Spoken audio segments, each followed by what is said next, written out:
정치권 소식 짚어보는 아침의 맞수 시간입니다. 오늘의 맞수는요. 윤기찬 국민의힘 법률위 부위원장, 서영주 전 더불어민주당 상근 부대변인 나오셨습니다. 안녕하세요. 네, 안녕하세요. 방금 전해드린 대로 이재명 대표 1심 선고 생중계 여부가 뜨거운 쟁점이 되고 있습니다. 재판부가 어떤 판단 내릴 것으로 보십니까? 일단 규정상으로는 가능해요. 예. 그러니까 방청 촬영 규정상으로는 개정이 됐기 때문에 하급심에서도 선고할 때는 가능합니다. 2017년에 개정이 그렇죠. 됐죠. 근데 물론 이제 공익상의 필요에 대한 해석을 재판부가 어떻게 할지가 문제인데 네. 예를 들면 공익상의 필요가 있다는 점에 대해서 민주당이 스스로 정보 제공해온 건 있어요. 예를 들면 국회에서 토론회를 거치면서 이 위증교사와 관련된 법리 주장을 여러 개 했거든요. 네. 근데 공직선거법도 마찬가지로 토론회에서 이 행위를 과연 포함시키는 것이 옳으냐 여부에 대해서 다양한 의견을 거치면서 토론을 했어요. 그 정도로 어쨌든 제도 개선의 필요성이 있다라고 하면서 공중의 관심을 불러일으킨 게 있단 말이죠. 그러니까 공익상의 필요도 있는데 재판부가 이걸 어떻게 결정할지는 모르겠지만 이재명 대표 입장에서 보면 어쨌든 저희가 무죄 확정이 되게 되면 형사보상법에 따라서 관보 개시 청구를 할 수 있습니다. 그렇게 되면 검찰청 홈페이지에 법무부 홈페이지에 게재하도록 돼 있는데 네. 그럴 마당에 이 확정될 때까지 기다릴 거 없이 바로 전국에 생중계가 되면 사실은 그 이상의 효과가 있잖아요. 그러니까 필요성 또한 피고인 입장에서 보면 필요성 또한 있다. 그렇다면 이재명 대표께서 적극적으로 요청해야 되는 것이 아닌가라는 게 국민의힘의 주장이에요. 네. 말씀해 주신 대로 어디까지나 재판부의 재량의 문제인데 한동훈 대표는 이런 얘기를 했어요. 생중계, 이재명 대표가 무죄라면 생중계하는 게 오히려 민주당에게는 이득이 될 것이다. 이런 주장했는데 어떻게 보셨습니까? 그러니까 뭐 윤기찬 위원장께서 얘기했듯이 네. 결국에는 재판부의 재량이에요. 예. 한 번 얘기하면 됐지 왜 두세 번 얘기합니까? 네. 이거는 결국에는 이 재판부의 재량권을 가져와서 정쟁화시키려는 거죠. 이슈 전환 한번 해보겠다. 지금 현재 윤석열 대통령의 기자회견, 그다음에 김건희 여사의 여러 가지 리스크 자체가 해소되지 않은 상황에서 결국에는 국민들의 눈을 이 재판의 생중계로 돌리겠다는 꼼수인데 한동훈 대표는 참 안타까운 게요. 현 정부와의 차별화를 국민들과 약속해 놓고 동조하러 가고 있습니다. 결국에는 김건희 여사의 특검을 부정하는 대통령에 대해서는 한마디도 못하면서 결국에는 이런 재판의 생중계를 가지고 시간을 낭비하는 부분을 보면서 집권여당 대표로서 이런 시간을 굳이 낭비해야 될 것인가. 민생에 신경 쓰시라. 그런 말씀드리고 싶습니다. 네, 재판부의 판단을 좀 지켜봐야 될 것 같은데요. 이재명 대표 1심 선고를 앞두고 국민의힘에서는 내일 긴급 대책회의를 가지는데 어떤 거 논의될 걸로 보십니까? 일단 지금 이재명 대표의 저런 그 집회 자체를 방탄 집회로 저희가 규정하고 있잖아요. 예. 그러니까 방탄 집회를 하면서 판사를 겁박한다는 이런 취지의 주장을 하고 있단 말이죠. 그렇다면 판사에 대한 압력을 줄이는 듯한 여러 가지 대응책을 내야 되겠죠. 왜냐하면 일방적 목소리만 나오게 되면 판사들은 심리적으로 압박을 느낍니다. 그래서 국민의 또 상당수는 이런 목소리들이 있다는 것을 대변하거나 여론조성을 통해서 판사 압박을 좀 그 압박의 압력을 상쇄시키는 이런 여러 가지 조치가 나오지 않을까 이렇게 생각합니다. 네, 이런 가운데요. 민주당은 지난 주말에도 정부 규탄 장애 집회에 나섰습니다. 이재명 대표의 발언 들어보겠습니다. 두 글자로 된 말을 차마 할 수 없어서 이렇게 말했습니다만 스스로 국민에게 복종하지 않는다면 우리가 함께 손을 잡고 그들을 우리 앞에 무릎 꿇게 만들어 봅시다, 여러분. 자신 있습니까? 두 글자로 된 말 차마 할 수 없다고 했습니다. 그 두 글자 저도 한 가지 단어 이상이 떠올라요. 어떤 단어 떠오르십니까? 이재명 대표께서 환장이라고 얘기했더라고요. 환장하겠네 뭐 이런 예. 느낌 같아요. 이재명 대표가 얘기했는데 그냥 가슴이 너무 답답하다 네. 그 말인데 어떤 분들은 탄핵이라고 얘기를 하더라고요. 그래서 그 탄핵이라고 생각하시면 생각한 대로 네. 받아들이면 될 것 같은데 결국 이재명 대표의 이 집회 자체를 계속해서 방탄 집회다 재판부로 압박한다고 하는데 두 가지 측면이 있겠죠. 심리적으로 재판부가 압박을 받는 재판부도 있을 면이 있을 것이고요. 예. 반대로 괘씸죄를 적용할 재판부도 있을 것입니다. 그렇기 때문에 이게 방탄 집회의 효과가 결국에는 이게 무조건 재판부를 압박한다기보다는 재판부한테 이거 뭐지? 재판부를 압박하려는 행위 아니야? 라고 해서 괘씸죄에 걸릴 수도 있기 때문에 이 부분은 그냥 방탄 집회로 드그러는 집회라고 보기에는 좀 너무 한쪽 주장인 것 같아요. 네. 네. 서영주 전 부대변인 말씀하신 대로 어떤 분들은 탄핵이라고 들렸다고 얘기를 하고 있는데 이재명 대표는 그 단어는 언급하지 않았어요. 이렇게 선을 긋는 이유는 어디 있다고 보십니까? 그러니까 환장이라는 단어가 차마 말 못할 단어는 아니죠, 사실. 예. 그러니까 탄핵이라는 단어를 쓰고 싶지 않으신 건데 네. 근데 행동하는 것들은 또 민주당이 추진하는 것들은 사실 탄핵과 맞닿아 있고요. 뭐 종합적으로 판단한다 하더라도 대통령이 임기 단축 하야 뭐 이런 부분 맞닿아 있는 거 아니겠습니까? 근데 탄핵을 지금 얘기를 못하는 이유는 일단 첫 번째 탄핵 사유가 없다는 겁니다. 그러니까 탄핵 사유가 없는 상황에서 정치적 압력을 통해서 대통령을 끌어내리려면 여권 분열을 초래해야 되는데 그런 여러 가지 수단이 이제 탄핵 주장 그다음에 특검 이런 것들이에요. 근데 여권 분열이 지금 뜻대로 안 되고 있기 때문에 본인이 아마 그런 뭐 아까 말씀하신 환 뭐 X 이런 네. 마음가짐이신 것 같은데 어쨌든 탄핵이란 단어를 저렇게 안 쓰시는 이유는 뭐냐면 당내 책임론에 직면할 가능성이 있기 때문에 그렇습니다. 그러니까 국민적 지탄은 지탄이고 만약에 이런 여러 가지 1심 판결에 나온 이후에 당내에서 여러 가지 책임론이 불출할 겁니다. 그중에 만약에 탄핵 사유도 없는데 불구하고 탄핵을 주장함으로써 당이 그 국민적 지지를 잃는 것에 대한 명분을 삼아서 아마 당내에서 헤게모니를 잃을 네. 그런 위험성에 대한 대비 차원이 아닌가 싶습니다. 네. 이재명 대표가 참 여러 가지를 그 염두에 두고 고심하는 표정이에요, 보기에도. 그런데 이제 민주당이 지난주에도 그렇고 지지난주에도 장외 집회를 했잖아요. 그 모인 수가 생각보다 좀 적었다는 얘기들이 있습니다. 지지난주 집회 때는 경찰 추산 17,000명, 이번 주에는 15,000명이라는 분석도 있더라고요. 어떻게 보세요? 그러니까 이제 각자 보는 눈마다 다른 것 같은데 예. 제가 보기에는 지난 집회보다는 많이 나왔어요. 예. 항공사진을 보니까 촘촘하게 많은 분들이 나와서 네. 집회에 참여한 것으로 보이고요.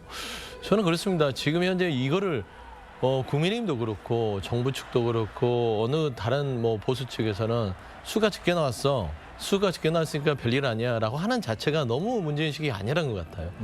10,000명이든 5,000명이든 20,000명이든 수가 중요합니까? 국민들에게 이런 목소리가 지금 나오고 있다. 현 정부의 무능함들에 대해서는 도저히 못 살겠다. 더 오래오래 이걸 2년 반을 기다리는 거는 힘들다. 라는 말이 나왔다는 게 중요한 겁니다. 그런 부분을 조금 더 겸허하게 받아들일 생각은 하지 않고 200명 덜 나왔어. 그러니까 이 집회는 무효야. 이런 소리는 아무 소리도 아니야. 라고 하는 자세. 이게 과연 집권여당이나 현 정부의 태도일까? 라는 부분에서는 한번 곱씹어볼 필요가 있다. 그런 말씀 좀 드리고 싶습니다. 근데 진짜 만에 하나 양보해서 대통령의 예. 국정 운영에 국민적 불만이 많이 쌓여 있고 고칠 부분이 많다고 쳐요. 그럼 대통령이 며칠 전에 이제 대국민 담화하고 기자회견을 통해서 쇄신 의지를 또 밝혔잖아요. 인적 쇄신 그다음에 뭐 국정 기조도 마찬가지로. 그럼에도 불구하고 이 기다리지 않고 나왔다는 것도 문제인 거예요. 그렇다면 10,000명이 갖는 의미라는 건 있는 거죠. 지금 동원령을 내렸다는 거잖아요. 각 예. 당협에. 그러니까 서울계 뭐 50개 당협이라고 치면 여기에 몇 명씩 하면은 사실 저 정도 인원 나오거든요. 그렇다면 저것은 현재 국민적 지지를 받고 있지 못하고 오히려 동원된 당원들이고 그 당원들도 줄었다라는 취지의 포커싱이 있지 않나라는 생각. 근데 이제 야당의 역할이라는 게 그런 겁니다. 국민의 뭐 전체의 많은 부분들이 대통령이 잘한다. 그리고 일부가 못한다.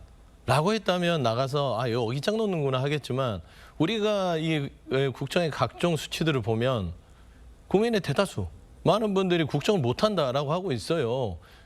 이 조중동 자체도 이렇게 국정 운영하지 말아라 라고 지적하고 있음에도 불구하고 대통령이 이런 독선적인 국정 운영을 하기 때문에 야당이 대리로 나가서 이 추이에 목소리를 신호등을 켜고 있다라는 측면에서는 그걸 비판으로만 받아들여서는 안 된다 말씀드립니다. 딱 한마디만 드리면 네. 국회 운영의 독선적인 것은 어떻게 막아야 되나요, 그러면? 네, 제가 이거 말씀을 드렸던 게 민주당에서도 집회 추산 인원을 이 2일 집회 때는 30만에서 이 지난 집회 때는 20만으로 좀 줄었다고 분석을 했던 것 같습니다. 그래서 말씀을 드렸던 거고요. 이재명 대표가 만약 1심에서 유죄를 선고를 받는다면 정치권에 미칠 파장 구체적으로 어떻게 예상을 하십니까? 그러니까 공직선거법과 위증교사 두 개 약간 사안이 다르겠죠. 예. 공직선거법의 경우에 유죄 중에서도 만약에 피선거권을 잃는 유죄가 나온다 그러면 1심이지만 어쨌든 선거 보전금을 반환해야 되는 민주당의 어떤 위험이 있어요. 이것 때문에 당내에서 상당히 그만두라는 압력이 나올 것이고 그다음 위증교사 같은 경우에는 사실은 이건 재판이 신속하게 진행될 가능성이 있기 때문에 이게 만약에 피선거권을 잃는 정도의 양형이 나오게 되면 이 부분은 이재명 대표께서 더 걱정을 하실 겁니다. 네. 그렇다면 당내에서는 이제 대선 주자로서의 가치가 없는 이재명 대표가 되기 때문에 상당히 그 퇴출 압력이 현실화되지 않을까 저 개인적으로 그렇게 생각하고 있습니다. 네, 이재명 대표 1심 선고 결과가 어떻게 나오든 민주당에서는 이재명 대표 체제에 문제가 없을 것이다 이런 전망들 나오고 있는 것 같은데 이거와는 별개로 김경수 지사와 김경수 전 지사와 김동연 지사가 독일에서 만났었잖아요. 이 만남도 굉장히 화제가 되고 있어요. 어떻게 보세요? 이제 김경수 전 지사가 가지고 있는 이제 진보 진영 내에서의 무게감 때문에 그러는 것 같은데요. 네. 그러니까 김경수 전 지사는 가만히 있는데 결국에는 그 차기의 대선을 꿈꾸는 주자들이 지금 움직이는 거 아니겠습니까? 김경수 전 지사가 김동연 지사에게 만나자고 한 것도 아니잖아요. 김동연 지사께서 어떤 행사를 독일에서 하다 보니 겸사겸사 먼 길 갔으니 거기에 전에 알던 분이 계시니 만납시다라고 하는 거라서 뭐 이게 어떤 이재명 대표의 재판과 연계지어서 분석하는 것도 좀 과한 것 같고요. 이재명 대표의 어떤 그 사법적인 판결이 나온다 하더라도 당내에서는 크게 흔들림이 없다는 어떤 사실이 규정사실에 돼 있기 때문에 결국에는 김동연 지사나 우리가 이제 거론되는 김부겸 전 총리의 움직임 속에서 김경수 전 지사는 두 차기 당내에서의 대권을 꿈꾸는 분들의 어떤 뭐 도움을 요청하는 하나의 큰 어떤 뭐라고 해야죠? 쟁탈전이랄까요? 네. 그런 게 벌어지고 있는 거라서 이거는 또 이재명 대표의 선거와는 별개의 문제라고 저는 보입니다. 네.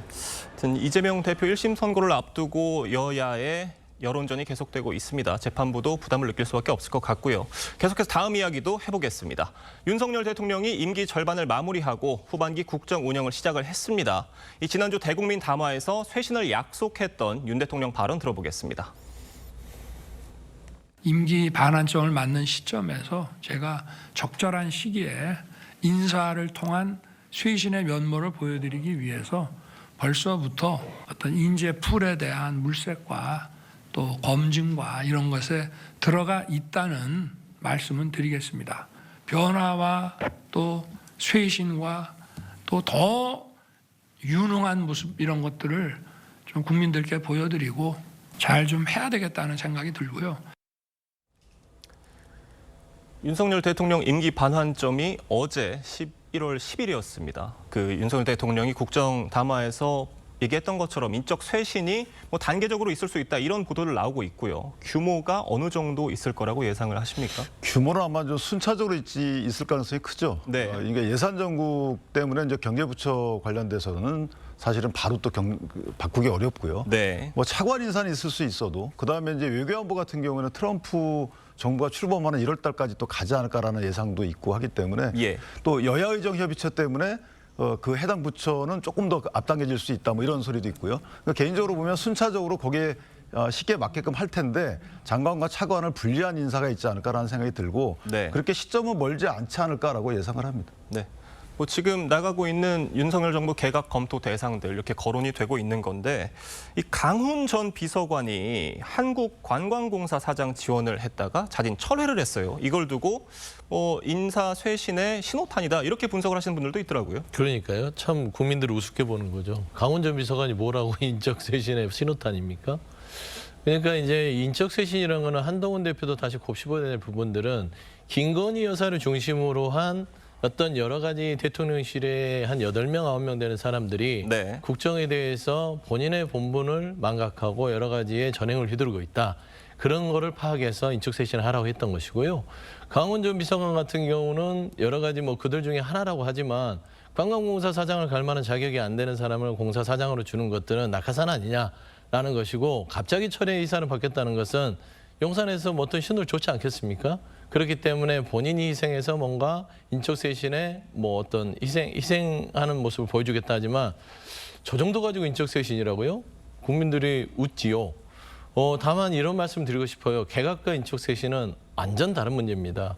개각은 국정에 대한 변화를 주기 위한 부분이고 지금 국민들과 한동훈 대표가 했던 인적 쇄신은 김건희 여사의 리스크를 제거하기 위한 하나의 김건희 여사 라인의 어떤 드러냄인지에 대해서는 좀 지켜보면 알겠으나 최소한 국정기획 비서관 정도 네. 지금 우리가 알려져 있는 김동조 비서관이라든지 여러 가지 몇몇 황모 행정관 등등을 김건희 여사 옆에서 만약에 이거를 뭐 이렇게 바꿀 수 있다면 그 정도가 되면은 인정받지 않을까 보입니다. 제가 조금 보태면 예. 저 부분은 이제 사실은 이제 인적 쇄신은 앞으로 계속 이어질 거고요. 저걸로 대변되는 건 아닌 거고 다만 이제 저분의 경우에는 낙인이 찍혀 있잖아요. 만약에 저분이 계속 임명이 진행된다 그러면 인적 쇄신이 아예 없다라는 평가를 받을 만한 상징적 인물이 돼버렸단 말이죠. 예. 그런 것이고 저분이 저기에 갈 만한 인물이 아니다라고 인정이 돼서 그런 건 아니다. 이 부분도 아마 저분의 명예를 위해서 아셔야 될 것 같습니다. 아니 근데 저는 이 말은 안 하려고 그랬는데 인사라서 강기훈 행정관 있잖아요. 음주운전을 했다가 며칠 만에 그 2달 직무정지를 했다가 다시 복귀를 시켰어요. 그런 게 인적쇄신입니까?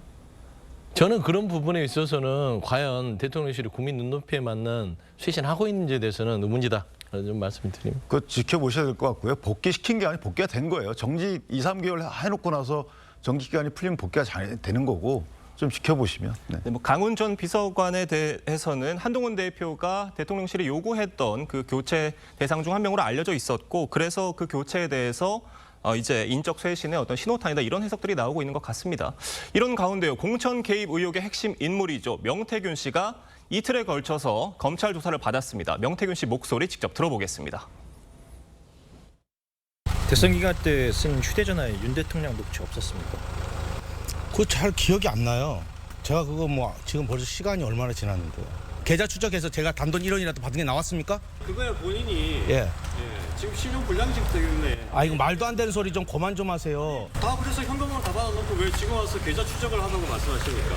저 말씀 조심하게 하세요. 그러면 저 그냥 가겠습니다. 저 말도 안 되는 이야기를 막. 선생님 잠깐만. 아니 잠깐만요. 질문을 제대로 다. 아니요. 본인 때문에 안 하겠습니다.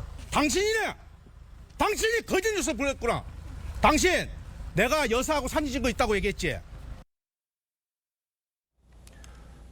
저도 저 영상을 풀 버전으로 다 봤거든요. 네, 저도 봤습니다. 명태균 씨가 굉장히 강한 어조로 얘기를 했습니다. 한 기자를 향해서요. 네. 의도된 발언으로 보십니까? 의도된 게 아니라 핵심 찔린 거죠. 예. 검찰에서는 그런 얘기를 안 들었을 공산도 큰데 기자가 핵심을 찔렀죠. 명태균 씨가 검찰에 출두하면서 검찰이 수사 가이드라인을 준 거 아닌가라는 얘기들이 많이 있었고 저도 그런 부분 지적했습니다. 계좌만 추적해라. 계좌를 추적하면 다 나오는 거 아니냐. 본인은 돈을 받은 적이 없다.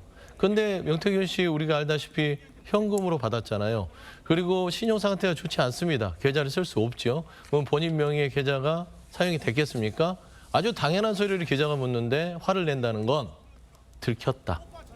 답할 게 없다라는 부분이라서 저는 검찰 수사가 계좌 추적에 대한 부분을 명시한 명태균 씨의 의도대로 흘러간다면 참 어리석을 것 같고요. 검찰의 수사는 명태균 씨를 비롯한 네. 그 계좌를 타고 들어간 공천 개입 부분까지 가야만 이 수사가 완성되는 것이기 때문에 저는 명태균 씨의 이런 일거수일투족에 뭐 언론이라든지 검찰이 뭐 말하자면 뭐 부안해동이라고 할까요? 일거수일투족에 대해서 그렇게 신경 쓸 필요는 없을 것 같다는 점 판단하고 있습니다. 네, 뭐 검찰 조사에서 명태균 씨에 대해서 어떤 식으로 구체적으로 조사를 했는지는 아직 뭐 보도들이 나오고 있지는 않습니다만 구속영장 청구를 유력하게 검토 중이라고 하는데 검찰 수사 어떤 방향으로 진행될 거로 저는 보십니까? 영장 청구는 할 것 같아요. 이틀 연속해서 그렇게 강도 높게 수사를 했다는 네. 것은 사전 구속영장을 칠 가능성이 큰 거고요. 네. 계좌 추적은 당연히 해야 되는 것이고 그다음에 현금의 흐름이 있다면 관련자들의 진술을 통해서 다 나오게 돼 있어요. 그러니까 저 부분은 이제 검찰 수사 과정에서 밝혀질 것이고 또 하나는 어쨌든 공천 관련해서 뭔가 돈이 오갔다 그러면 그 정자법 위반이기 때문에 그 부분 플러스 만약에 공천에 관여할 힘이 없다. 또는 추천할 힘이 없다 그러면 이제 또 사기죄까지 연결될 가능성이 있거든요. 그렇다면 영장이 발부될 가능성이 크고 영장 발부 이후에는 갖가지 제기된 여러 가지 의혹에 대해서 완결성 있는 수사가 진행되지 않을까 그렇게 네. 예상합니다. 이런 상황에서 민주당은 또 다른 명태균 씨 녹취를 공개를 했습니다. 명태균 씨가 대통령실 용산 이전에도 관여했다 이런 주장을 하는 내용이에요. 어떻게 들으셨습니까? 그러니까 명태균 씨가 주장하는 내용들이 속속 드러나고 있습니다. 용산 이전뿐만 아니라 김건희 여사가 본인에게 전화를 해서 김영선 전 의원에 대한 공천에 대해서 굉장히 불안해하고 있다. 뭐 갖가지 이제 내용들이 드러나고 있는데요. 저는 용산 이전 부분들이 애초부터 우리 국민들 의아했어요. 왜 한 발짝도 청와대에 들어가지 않지?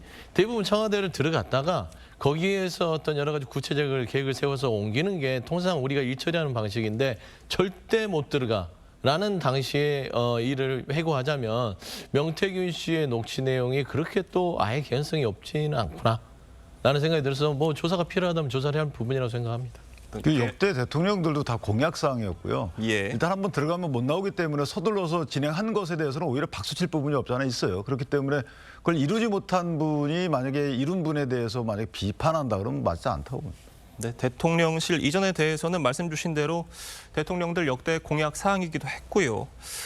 그런데 이 대통령실 이전에 대해서 명태균 씨가 그래도 이 녹취에서 말했던 이 내용들은 어떤 개연성이 있다고 보십니까? 본인 주장뿐이 없는 거잖아요. 예. 그리고 본인이 그러니까 역대 명태균 씨가 했던 얘기들을 종합해서 보면 이게 글쎄요, 이게 다 믿든지 말든지 해석을 해야 될 거 아니겠어요? 그러면 이걸 전부 다 믿는다 그러면 나라 전체가 명태균 씨의 예언대로 다 진행됐다는 건데 앞뒤가 안 맞잖아요. 네. 명태균 씨 수사가 이틀에 걸쳐서 마무리가 됐고요. 이번 주에는 14일에는 국민의힘 의총이 있고요. 15일에는 이재명 대표 1심 선고가 잡혀 있습니다. 정치 일정이 많은 한 주가 될 것 같습니다. 오늘 두 분 말씀은 여기까지 듣겠습니다. 감사합니다.